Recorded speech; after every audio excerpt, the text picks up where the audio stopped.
You work harder. You make more money. You achieve the things you once dreamed about. So why do you still feel behind?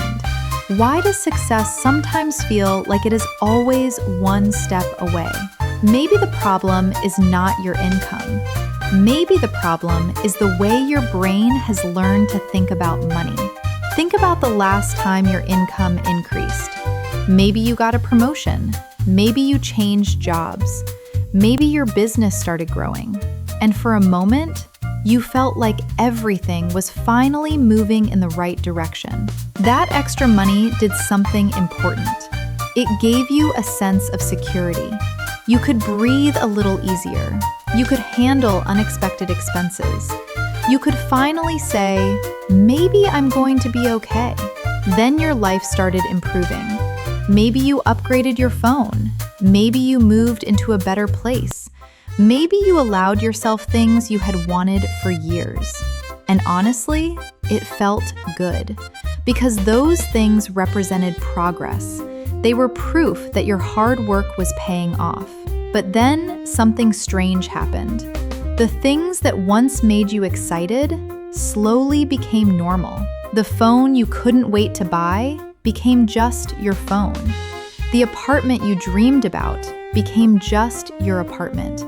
The lifestyle that once felt special became your new baseline. This is where something interesting happens. Your income increases, but your expectations increase with it. A higher salary creates a higher standard of living, and your brain quickly adapts. What felt like success yesterday can feel ordinary tomorrow. So you create a new target, a bigger house, a higher income, a better lifestyle, a new number that you believe will finally make you feel successful. And once again, you start chasing. Not because you are greedy, not because you are doing something wrong, but because your brain is designed to adapt. Psychologists call this adaptation. The human brain quickly adjusts to positive changes in life. The new becomes normal, and normal starts to feel ordinary. And this creates a powerful question. If more money keeps creating new desires, will more money ever actually create freedom? Your brain is actually designed to do something very interesting. It adapts. The things that feel amazing today will eventually become normal tomorrow. Think about something you once really wanted. Maybe it was a new job, a higher salary, a better home, a new level of success. When you finally got it, your brain gave you a feeling of excitement, a feeling of reward. But that feeling doesn't last forever. Not because something is wrong with you, not because you don't appreciate what you have. It's because your brain is protecting you. It is constantly adjusting to your new reality. This process is called adaptation. Your brain slowly moves the things you achieved from something special into the way life is. And this creates a cycle. You want something, you work hard, you achieve it, you feel happy. Then your brain adjusts and the excitement disappears. So what happens next? You look for the next thing, the next promotion, the next purchase, the next financial milestone, the next number that you believe will finally make you feel successful. Psychologists call this phenomenon hedonic adaptation. It means humans quickly adapt to positive changes in life. The new becomes normal, and normal starts to feel ordinary.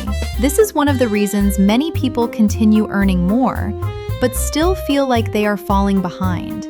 Because they are not only chasing money, they are chasing the feeling they thought money would create. And this leads us to a deeper question. If our brains are always adapting, how do we ever feel satisfied? How do we know when we have enough? But there is another force quietly affecting the way we think about money. Something that has become impossible to avoid: comparison. For most of human history, we compared ourselves with a small group of people: our family, our neighbors, people around us. But today, we compare ourselves with thousands of people every single day. And the problem is not comparison itself. Comparison helped humans survive. The problem is that today, we are comparing our everyday reality with other people's highlight moments. You see someone buying a beautiful home, someone starting a successful business, someone traveling around the world, someone reaching a milestone you haven't reached yet. And your brain creates a simple conclusion. They are ahead. I am behind. But what you don't see is everything behind the picture. The years of work, the failures, the sacrifices, the financial support, the struggles hidden outside the frame. Social media gives you the final result, but you rarely see the process. You compare your behind the scenes with someone else's highlight reel. And this creates a dangerous cycle. You see someone ahead, you feel behind. You push yourself harder, you achieve more. But the feeling never completely disappears because the problem slowly changes. Money stops being just a tool. It becomes a measurement of your value. A higher income starts to mean, I am successful. A lower income starts to feel like, I am falling behind. Psychologists call this social comparison. It is the natural tendency to evaluate ourselves by looking at others. But in today's world, the comparison never stops. So the question is not, how do I become better than everyone else? The deeper question is, who am I trying to prove myself to? Because sometimes the biggest financial pressure doesn't come from money. It comes from the story we attach to it. But comparison creates another problem. It doesn't just make us want more, it changes the way we use money. Sometimes we don't spend money because we need something. We spend money because we want to feel something. Relief, comfort, confidence, a temporary escape. Think about the last time you bought something after a difficult day. Maybe it was a new device, a nice meal, a piece of clothing, something that made you think, at least I deserve this. And for a short moment, it works. The purchase creates excitement. Your brain receives a small reward. You feel better. You feel like you are taking care of yourself. But that feeling usually doesn't last. The excitement fades. The new thing becomes normal, and the original emotion comes back. This creates a cycle. Stress, purchase, temporary happiness. The feeling returns. Purchase again. The problem is not spending money. Money is meant to improve our lives. The problem begins when money becomes our main emotional solution. Because no purchase can permanently solve loneliness, insecurity, stress, or the feeling that we are not enough. The question is not, should I never buy anything? The better question is, am I buying this because it improves my life, or because I am trying to change how I feel?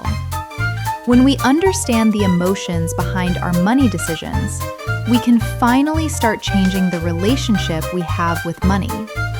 The first step to changing your relationship with money is understanding the pattern. You are not chasing money itself. You are chasing what you believe money will give you. Money can give you choices. It can create security. It can protect your family. It can give you more freedom over your time. But money alone cannot decide whether you feel enough. Your income is something you have. It is not who you are. Your bank account is a number. It is not a measurement of your worth. Maybe success is not only earning more, buying more, achieving more. Maybe success is also having control over your time, having peace of mind, being present with the people you care about. The most powerful financial question may not be, how much more do I need? It may be, what is enough for me? Because enough looks different for everyone. For one person, it may mean freedom to leave a stressful job. For another, it may mean more time with family. For someone else, it may simply mean sleeping peacefully at night. When you know what matters to you, money becomes a tool, not a scoreboard, not a source of constant comparison, not a measure of your value. The goal is not to stop growing. The goal is to stop running without knowing where you are going. You can still build wealth. You can still pursue bigger goals. But now, you are choosing your direction instead of being controlled by the next number. Because the biggest money decision you will ever make is not about your income. It is about the relationship you build with money. And that relationship starts in your mind.